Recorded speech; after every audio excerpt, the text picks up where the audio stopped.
Today on Investigate TV Plus, a popular toy that's often labeled non-toxic, but our investigation issues a warning to parents to read between the lines. I'm Lee Zurich. And I'm Tisha Powell. We examine the efforts to get the potentially dangerous product off the market and what you can do to protect your family. Plus, it's a catastrophic event that happened so quick. We investigate boat propeller strikes and what can be done to help save a life. When you hear of another prop strike, is that frustrating to you? It is, yeah, because it's 100% avoidable. And a student faces a unique challenge while learning violin. See how his community was inspired to help him keep playing. In-depth stories that inform and inspire. You're watching Investigate TV Plus.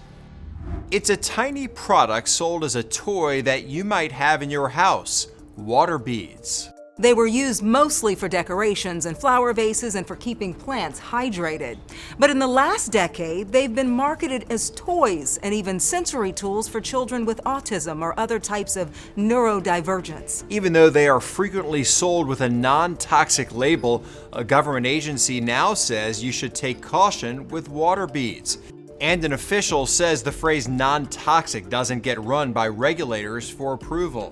While many major retailers announced they'd no longer sell the product as toys, we found they're available often with just a new description. Here's an in-depth look at what non-toxic really means and why one mom says the label is dangerous. 7 years ago, the word non-toxic was part of a selling point for Ashley Haugen and her husband to agree to buy their older daughter water beads. You would think if something said non-toxic that it literally meant that it had nothing in it that was potentially harmful. That's what you would think, and that is not the case. The beads are tiny little plastic pieces that look almost like cupcake sprinkles, but when wet, these water beads expand into squishy orbs. My husband and I, we researched the product online. It said that it was non-toxic, so it didn't have even a trace of harmful chemicals in it. It was biodegradable, reusable, eco-friendly. Ashley knew they could be a choking hazard and had separate play areas for her two daughters. But she says 1-year-old Kipley managed to get a hold of some of the beads, likely from the floor.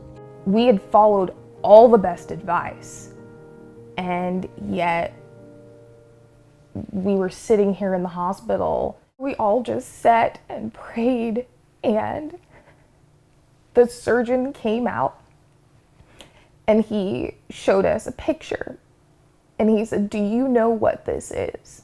And the picture was of the water bead material that we had purchased for Abigail's 6th birthday.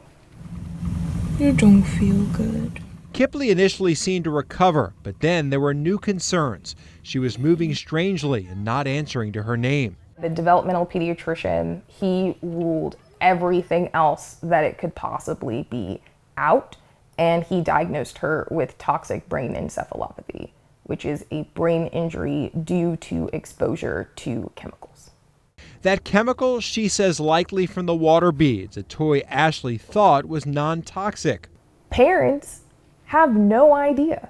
They have no idea that there can be products in their houses that contain harmful chemicals, and they can be labeled as non-toxic, and companies can get away with it, especially companies overseas. Are water beads non-toxic or toxic? I wouldn't trust any non-toxic labeling on water beads. You know, there's companies marking that on products, and there's not standards out there that say what non-toxic means. The Consumer Product Safety Commission oversees thousands of product categories in the United States. But the way laws are written, they often have to negotiate with manufacturers and can't make immediate warnings. Those can take months or years. And according to Commissioner Richard Trumka, the word non-toxic is no guarantee, especially when it comes to water beads. CPSC's conducted testing of water beads and found concerning levels of acrylamides. It's not a label that the companies have run by us and gotten our approval on, or any other government agency. So I wouldn't take them at face value.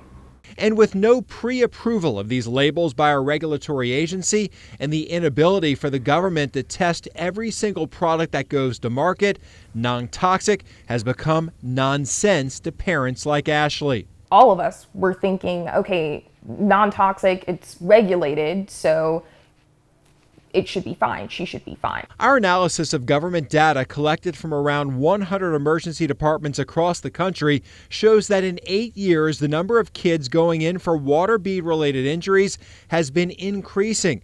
Trumpka says at least 8,000 kids have been hurt by water beads. At least one has died. The CPSC recently issued a recall of one kit and now has warned about the danger of all water beads. We told retailers that these things pose a hazard and said, is this really what you want to be selling to your consumers? And then let them make the choice. In December, Trumpka wrote to major retailers asking them to stop selling water beads. Many of them quickly made that commitment to pull products. Target, Walmart, Amazon, and others. Our team has watched listings disappear slowly online and products removed from shelves. But we found there are still plenty of listings for water beads to be used in flower vases or as decor, some of them still brightly colored and appear to have been previously sold or used as toys. Like this listing, labeled as a decoration, but with an old review from someone showing a small child playing in a pool of them. I think people are buying these and they have no idea what they are bringing into their homes. Ashley is now known as that water bead lady, a title she proudly took as a representative for other parents. Both she and Commissioner Trumpka support a bill that would ban water beads, and she says there's more to be done. I'm doing this because if I don't, kids are going to die. She wants warnings on products that could kill or leave lifelong marks. Getting rid of the water beads. If we're supposed to protect our kids, which is what most loving, caring parents want to do, then we need that information in order to keep our kids safe. Ashley said she spoke to multiple attorneys in an attempt to sue to help pay medical bills for issues that continue to this day. But she says no one would take her case because the manufacturer is overseas and there isn't much recourse for her. And while efforts are underway to keep the toys out of the hands of small children, the CPSC says it's going to take some time to pull all the products. Our investigations have uncovered water beads are not the only product posing a threat to young kids. We found dozens of items still for sale online despite government recalls. You can find more information about ways to protect your family from dangerous, even deadly products on InvestigateTV.com. Just search defective. Still ahead, we'll show you how to be your own investigator to spot a scam before donating online. But first, a day on the lake takes a terrifying turn when a woman is severely injured while swimming near a boat. I'm gonna die here. I'm gonna leave my kids without a mother in this world. We have an in-depth look at the number of propeller strikes and why experts say most are preventable. You can watch Investigate TV Plus anytime streaming online. Get the app for Roku, Amazon Fire TV, and Apple TV. They're free to download.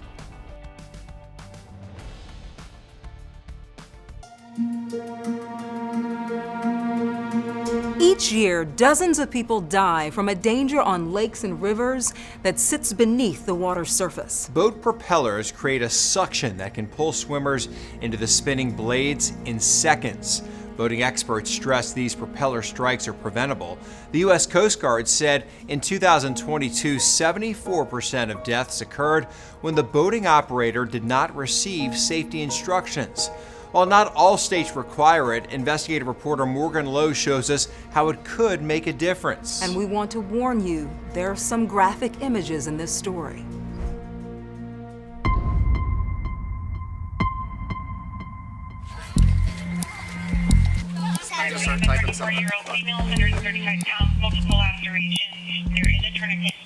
It is July 22nd, 2022. On your left, coming through. First responders are rushing to a dock on Lake Pleasant, where a woman named Alyssa Padilla is in danger of bleeding to death. Where'd she get cut? On her leg.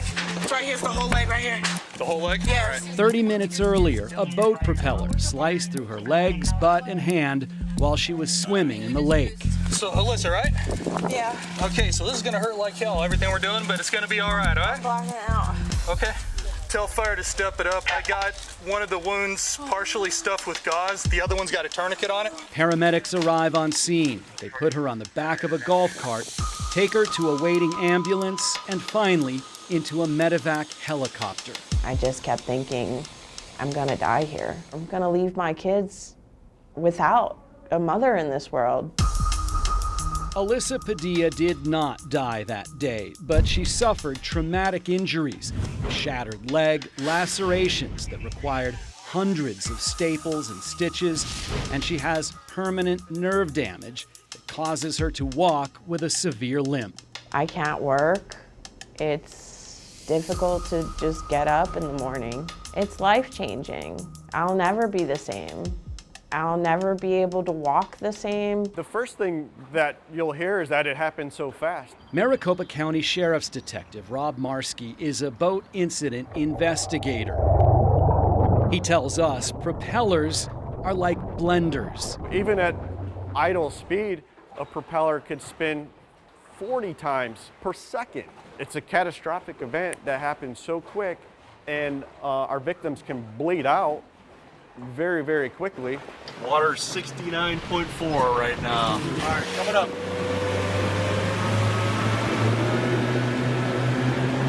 Detective Marski says most propeller strikes have one factor in common. Number one reason that prop strikes happen is because of operator inattention. When you hear of another prop strike, is that frustrating to you? It is, yeah, because it's 100% avoidable. One of the most common scenarios is somebody's in the water behind the boat, goes to swim toward the boat, and the driver turns the motor on. In many cases, the ladder is attached to the back of the boat, right next to the motor and propeller. The driver of the boat turns the key, and it starts the propeller. What did that do? It created a suction of water into the propeller, and which was taking me. You could feel yourself getting pulled in. Oh yeah. Propeller strikes do happen on a really disturbingly regular basis. And they tend to happen to people that are renting boats or guests on boats who are not familiar with the boating process. Joe Watkins is an attorney who represents Alyssa in a lawsuit against the company that rented the boat to Alyssa's group that day. He says nobody from the rental company gave anyone on the boat a safety briefing. And according to the sheriff's office, the rental company didn't even have the name of the driver of the boat. It's about common sense. A simple safety lecture with everybody who's going out would keep this from happening. Between 70 and 80% of boating fatality incidents, the boat operators never had any sort of boating safety education. And Arizona is one of only 4 states where there are no requirements for boat operators to get safety training. The driver of the boat was handed the keys and shown, how to start the boat, and this is how you go forward and backwards, and that was about it. The other 3 states that don't require boat operators get safety training: Alaska, South Dakota, and Wyoming. And taking a closer look at the boating accidents between 2018 and 2022, propeller strikes were the highest in 2020 with 241 injuries. That's almost 100 more injuries than compared to 2019. Still to come, giving the gift of music. To get a chance to put instruments in the hands of these kids is a really special thing. How a community is working together to help a young student play the violin. But first, fundraising sites like GoFundMe make it easy to donate. But how can you be sure you're giving to a legitimate cause? We'll break down the questions to ask before opening your wallet. You can watch Investigate TV Plus anytime online. Just subscribe to our YouTube channel at Investigate TV. You can catch stories and full episodes.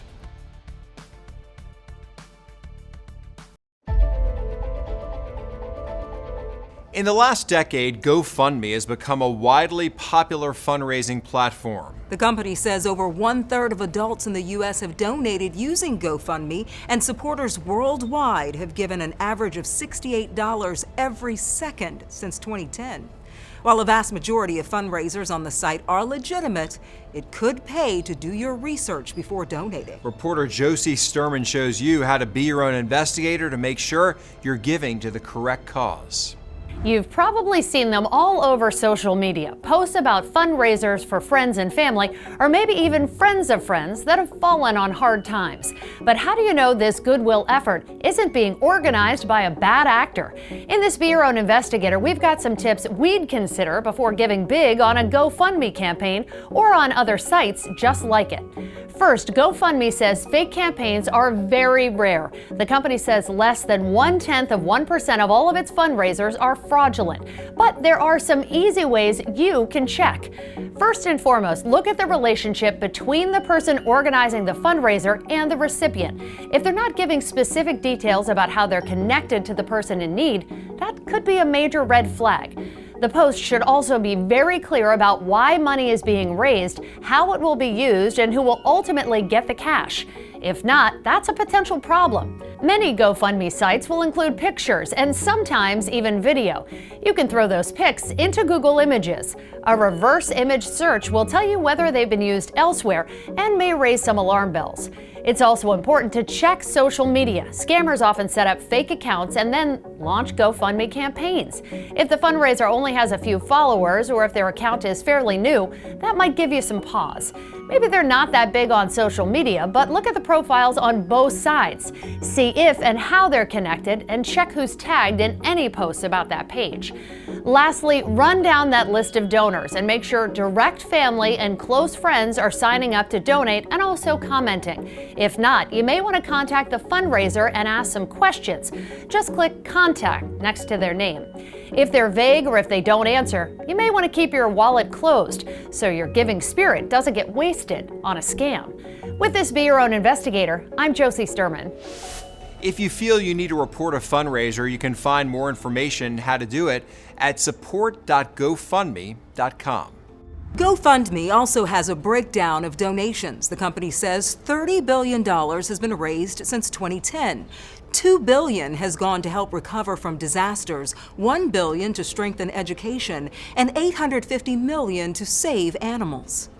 When it comes to who's giving, in 2023, Vermont was the most generous state, followed by Maine and Massachusetts, while GoFundMe says Ireland was the most generous country.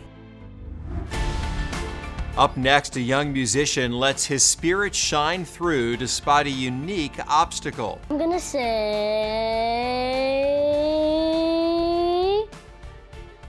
awesome. How a combination of woodworking and 3D printing is making it possible for him to play the violin. You can watch Investigate TV Plus anytime streaming online. Get the app for Roku, Amazon Fire TV, and Apple TV. They're free to download.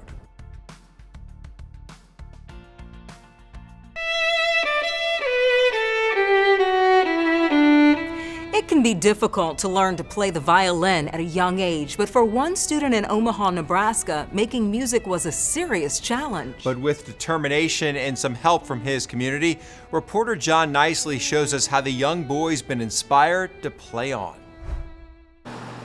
Howard Kennedy Elementary School. Music class is underway in partnership with the Omaha Conservatory. These young students spend an hour of learning like this 3 times a week. Tyler Roberts is the lead teacher for this program called Sprouts. But to get a chance to put instruments in the hands of these kids is a really special thing, and I'm really grateful to be able to do that. One of his students has a challenge unlike the other students, but Kentrell Emerson is still eager to learn. Kentrell is an incredible kid. He is always energetic and smiling and ready to just play and have fun. Kentrell's been learning to play since kindergarten with a special violin that rests on his right shoulder. He's older now and has outgrown it. This is just removing the old base bar. That's where Alex Reza comes in. His skilled workmanship over 11 years at Violins of Omaha is on display at his shop. For Cantrell's new instrument, the strings are rearranged to match those of a right-handed violin. And kind of a mirror image of a regular violin, so when he's playing and learning, they're all speaking the same language as far as, where your bowing has to be in the strings and everything else with the notes. And what's going on in this lab on the UNO campus is also tied to the violin you just saw. In this case, it's a very important device. This 3D printer at the Department of Biomechanics has many uses, including making prosthetics. For Cantrell, it's a different design that attaches the prosthetic and bow to his arm. So this is going to be placed right over his elbow, and it's going to allow him to basically hold the bow and then move the bow easily. Cantrell had not seen his new violin or prosthetic until this recent visit to UNO. It was one of the few times he was at a loss for words. His mom, Matisse Payton, was on hand for the moment. I think it's amazing. This is great. He's gonna succeed with this. It will take some time to manage.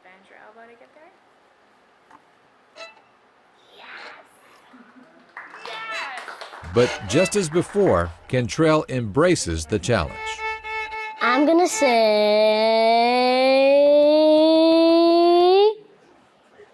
awesome.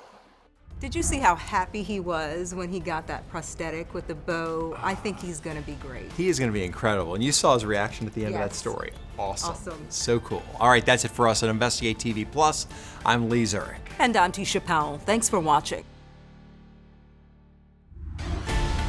On the next Investigate TV Plus. Dizziness, nausea, and fatigue 24/7. That's just constant. Patients suffer debilitating symptoms with no cure in sight. We're all so frustrated that we can't get the treatments faster.